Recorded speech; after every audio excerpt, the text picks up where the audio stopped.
ভাঙড়ে আমার কর্মীদের যেভাবে পেটানো হয়েছে, রক্তাক্ত করা হয়েছে, এর জবাব ওদের দিতেই হবে আগামী দিন।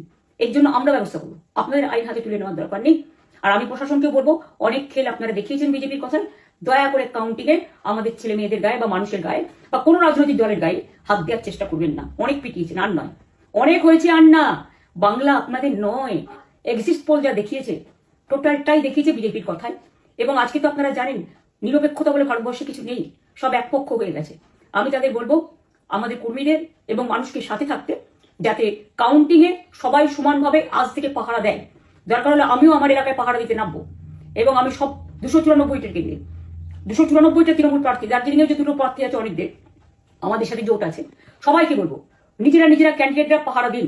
দিনের বেলায় কর্মীদের রাখুন, রাতের বেলায় নিজেরা থাকুন, পাহারা দিন। আমি যদি পাহারা দিতে পারি, আপনারাও পাহারা দিতে পারেন। রাত জাগুন, সকালে এসে অন্য টিমকে হ্যান্ড ওভার করে তবে ঘুমবেন।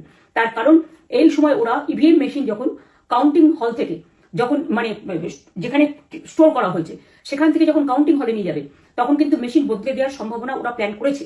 সুতরাং নজর রাখতে হবে যাতে কোনো রকম নেগলিজেন্স না হয়, অবহেলা করবেন না। আর কাউন্টিং এমন ভাবে করবেন, এমন যোগ্য লোককে দেবেন লাস্ট অব্দি। আমি যতক্ষণ প্রেস কনফারেন্স করে না বলবো, ততক্ষণ কেউ কাউন্টিং টেবিল ছাড়বেন না।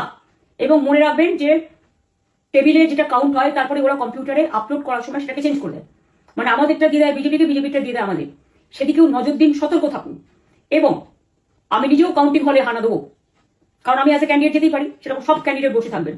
যখন দেখবেন আপনাকে বাথরুমে যেতে হবে বা আপনাকে খাবার খেতে যেতে হবে, একদম স্ট্রেট মনে রাখবেন, একজনকে বসিয়ে বিশ্বস্ত, যাতে কেউ টাকা দিয়ে কিনতে না পারে, তবেই যাবেন, তাছাড়া যাবেন না, তাও 2 মিনিটের জন্য। এত কষ্ট করেছেন, এইটুকু কষ্ট কিন্তু করতে হবে বাংলা মায়ের জন্য, বাংলার মানুষকে বাঁচানোর জন্য, বাংলার মানুষের অধিকার রক্ষার জন্য। আর একটা কথা বলি, সবাই শান্ত থাকবেন, সংযত থাকবেন, দিদির প্রতি ভরসা রাখুন, বাংলার মানুষের প্রতি ভরসা রাখুন। আমাদের মামাটি মানুষের সরকারই আমরা গঠন করছি এবং করব। নিশ্চিন্তে থাকুন, নিশ্চিন্তে শান্তভাবে সংযতভাবে থাকুন। ওরা হামলা করলেও আপনারা এক্ষুনি হামলাতে যাবেন না। আমি জানি কালো বেহালাতে অনেক মারধর করেছে, রাতের বেলায় অনেক জায়গায় অত্যাচার করেছে। ভাঙড়ে আমার কর্মীদের যেভাবে পেটানো হয়েছে, রক্তাক্ত করা হয়েছে, এর জবাব ওদের দিতেই হবে আগামী দিন। এর জন্য আমরা ব্যবস্থা করবো, আপনাদের আইন হাতে তুলে নেওয়ার দরকার নেই। আর আমি প্রশাসনকেও বলবো, অনেক খেল আপনারা দেখিয়েছেন বিজেপির কথায়, দয়া করে কাউন্টিং এ আমাদের ছেলে মেয়েদের গায়ে বা মানুষের গায়ে বা কোনো রাজনৈতিক দলের গায়ে হাত দেওয়ার চেষ্টা করবেন না। অনেক পিটিয়েছেন, আর নয়, অনেক হয়েছে, আর না। বাংলা আপনাদের নয়। বাংলার মামাটি মানুষ বাংলার দখলে, বাংলারা বহিরাগতদের সমর্থন করে না। বিজেপির নিজস্ব এজেন্ট নেই কোনো বুথে, সেই জন্য বিজেপি কি করেছে, সেন্ট্রাল ফোর্সকে কাজে লাগিয়ে ওরা ওদের এজেন্ট হিসেবে কাজ করেছে। এবং অমিত শাহ ডাইরেক্ট ইন্টারফেয়ারেন্সে এটা করা যায় না। এবং প্রধানমন্ত্রী কালকে 4:30টার সময় ভোট চলাকালীন বললেন কি করে, টোটাল বাংলাটা ওনার, উনি বাংলাকে চেনেন, বাংলার মাটি চেনেন, রবীন্দ্র নজরুলকে চেনেন, নেতাজিকে চেনেন, গান্ধীজিকে চেনেন, রাজা রামমোহন রায় বিদ্যাসাগরদের চেনেন, কাউকে চেনে না। শুধুমাত্র কানে কানে কথা বলো আর মিথ্যে কথা বলে যাও, অপপ্রচার করে যাও। টাকার ভান্ডার নিয়ে কাউকে খামে করে 3000 টাকা করে দিয়েছে, তাই সে খবরও আমার আছে। আর ভান্ডারের নামে টাকা দিয়েছে, যারা টাকা নিয়েছেন তারা খুব ভুল করেছেন। তবু মনে রাখবেন, আমরা নিশ্চয়ই আপনাদের ভুল বুঝব না। ভোট যাকেই দিয়ে থাকুন, অর্থের বিনিময়ে ভোট দেওয়াটা ঠিক নয়, কিন্তু আমার বিশ্বাস আছে আপনারা সঠিক দায়িত্ব পালন করেছেন আগামী দিন আপনাদের অধিকার রক্ষার জন্য। আমি নিশ্চিন্ত করে বলে যাচ্ছি, মামাটি মানুষ জিন্দাবাদ, মামাটি মানুষ ধন্যবাদ, তৃণমূল কংগ্রেস ধন্যবাদ, তৃণমূল কংগ্রেস জিন্দাবাদ, ঝোড়াফুল জিন্দাবাদ, এবং জয় বাংলা।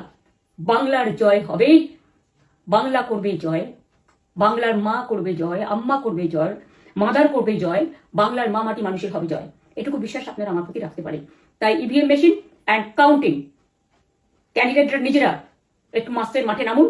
আমি যদি 3 রাত জেগে গার্ড করার জন্য, আমাদের রাতে অনেক অত্যাচার করেছে কর্মীদের, আমি যদি পুরো রাত জেগে সকালে ইলেকশনে বেরোতে পারি, আমি 1 মাস 10 দিন কাজ করে এই রোদ্দুরের মধ্যে 50 লু নিয়ে সমস্ত সাউথবঙ্গের দেয়ালগুলো, বিশেষ করে সাউথবঙ্গের জায়গাগুলো যে গরম ছিল, আর মানুষ যেভাবে রোদ্দুরে দাঁড়িয়ে ভোট দিয়েছেন, সবাই অত্যাচারিত হয়েছেন। এক তো SIR এর অত্যাচার, এক হচ্ছে সেন্ট্রাল ফোর্সের অত্যাচার। এই অত্যাচারের বিরুদ্ধে মানুষ রায় দিয়েছে। বিজেপি যতই ভাবুন, ভেবেই বসে থাকুন, আর যতই অপপ্রচার করুন, মনে রাখবেন জবাব পাবেন 4 তারিখে সন্ধ্যের মধ্যে। অপেক্ষা করুন।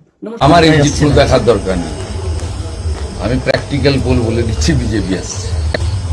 এত হাই অ্যান্ডকে ইনকামবেন্সি আমি 11তেও দেখিনি, কিন্তু 11তে পরিবর্তনের অনেকের মধ্যে একজন ছিল, দেখি 300 বলেছেন, 230 পেরিয়ে যেতে পারে। না বলেছে 300 পেলেও অবাক হব না। 300 কেন বলছেন? ঘুমানো দরকার না। দাদা নন্দী এত টেন্সড হয়ে যাচ্ছেন কেন? কেমন কোনোটাই কঠিন ছিল না। হিন্দুরা ঝাঁটিয়ে ভোট দিয়েছে এবং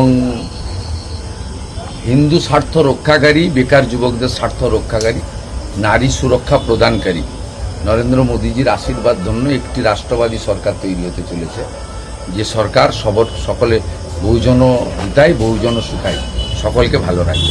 মুসলমানদের ভোট ছাড়া তাও পুরো ভোট পায়নি। আপনি দেখবেন এই যে আজকে একটু আগে চাণক্য দিয়েছে 8% মুসলিম বিজেপিকে ভোট করেছে।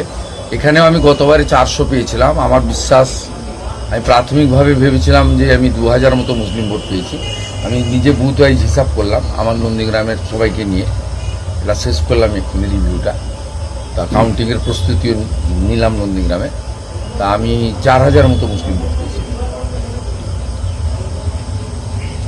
কালকেই এজেন্টরা বসতে চায়নি, তো কাউন্টিংয়ে কে যাবে? কাউন্টিং ওদের লোকই যাবে না, কাউন্টিংয়ে লোক যাবে না, কাউন্টিংয়ে লোক যাবে না। আপনি দেখবেন সকাল থেকে কি অবস্থা হবে।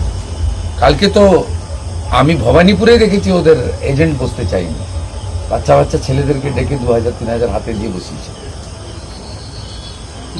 মক পোলিং এর সময় 50 জনের বেশি এজেন্ট ছিল না। আর ওর কাছ থেকে লিস্টে নিয়ে নেবেন ভবানীপুরে 159 ভবানীপুর অ্যাসেম্বলি।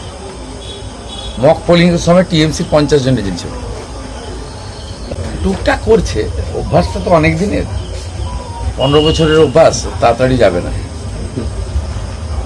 এমনকি আরএসএস এর বেহালায় আরএসএস কর্মীদের উপর অত্যন্ত জঘন্য কাজ করেছে, অত্যন্ত জঘন্য কাজ করেছে। উনি আক্রান্ত হয়েছেন, আবার ওনাকেও কোর্টে ফরওয়ার্ড করেছে কেস দিয়ে, মিথ্যা মামলা দিয়ে।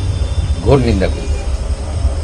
অদিতা অভিজ্ঞ নেতা, এটা তার ব্যক্তিগত মত। কংগ্রেস হিসেবে তো তিনি আশা করবেন না, কারণ সোনিয়া গান্ধী, রাহুল গান্ধী আর মমতা ব্যানার্জি মিলে মেয়েরা যাতে এমপি এমএলএ হতে না পারেন তার জন্য কদিন আগে হায়দ্রাবাদের আসাউদ্দিন ওয়াইসি আর কেরালার মুসলিম লীগের সঙ্গে হাত মিলিয়ে ভোট দিয়েছে মহিলাদের বিরুদ্ধে। এটা ওনার পার্টি লাইন নয়, ওটা অভিজ্ঞ নেতা, ব্যক্তিগতভাবে তিনি তার মতামত প্রকাশ করেছেন, শ্রদ্ধেয় নেতা বটে।